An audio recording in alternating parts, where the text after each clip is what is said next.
Video, isang bata nalunod sa Madlum River at ang sumaklolo, isang marino.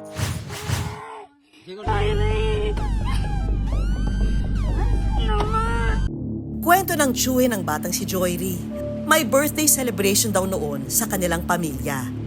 Kaya mula Batangas, dumayo sila sa Bulacan kung saan nakatira ang pamilya ni Joyri.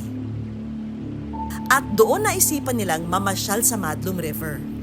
Ang araw na yon, maganda naman ang araw. Mainit siya, kaya makakapaligo ang bata. Nasa mababaw lang naman kasi. Kaya naman ang pamangkin niyang 10 taong gulang, enjoy maglaro sa ilog. Yung mga bata, naglalaro lang sila. Silang dalawa lang naman eh. Ngayon, medyo napalayo lang sila. Kwento naman ng saksi na si Annalyn, ang bata, nasa balsa lang daw at naglalaro ng buhangin. Yung balsa po kasi pagka maraming may tubig yun, nakaano sa tubig, gagalaw-galaw po yun.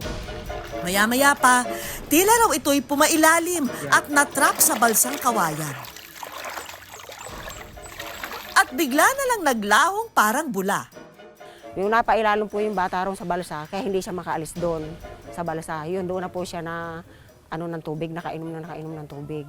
Ang kalaro nito, agad ipinagbigay alam ang pagkawala ni Joyri.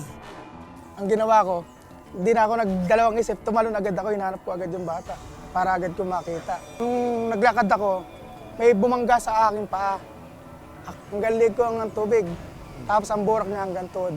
Nung nalaman ko ng bata, hinahatak ko agad, inangat ko na. Ang pamilya ni Joyri para raw nalunod sa takot. Nang si Joyri tila wala ng pulso.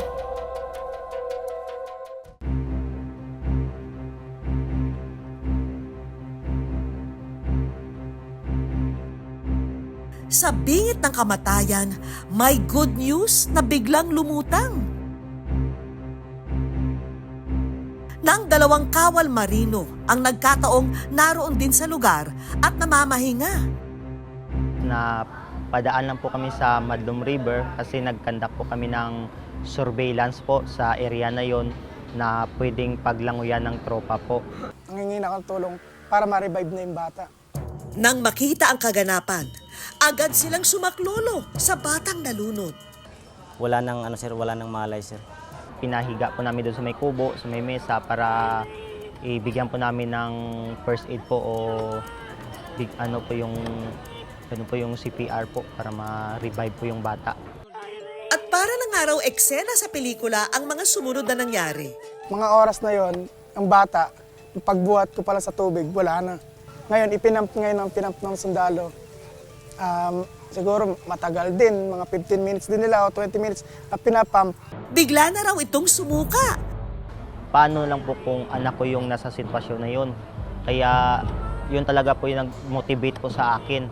At himalang nagkaroon ng heartbeat.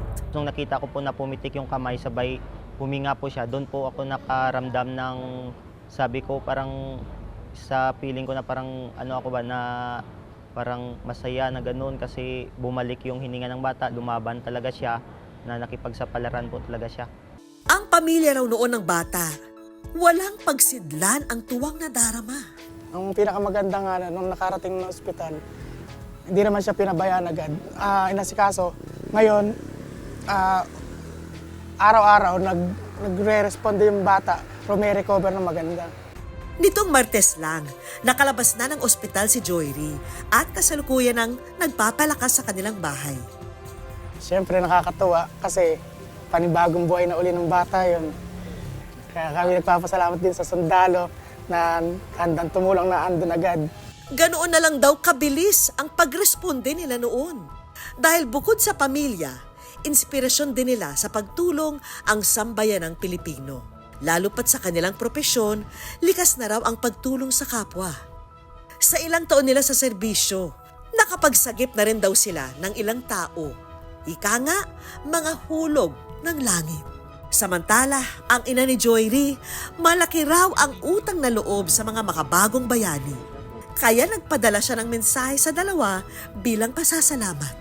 Maraming salamat po sa 2 sundalong tumulong sa anak ko, kundi dahil sa kanila wala na sana ang anak ko ngayon.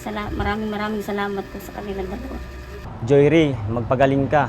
Makinig palagi sa magulang, huwag magpasaway. Mag-aral lang mabuti, malay mo, baka sunod na araw, maging isa ka ring magiting na sundalo. Paalala rin ng mga opisyal ng barangay, hindi pa nila muling binubuksan ang Madlum River sa publiko. At hinihikayat ang mga tao na sumunod dito. Tulad ni Justoni at JP, na puso at inspirasyon ang hatid, handa ka rin bang magbitbit ng good news sa iyong kapwa?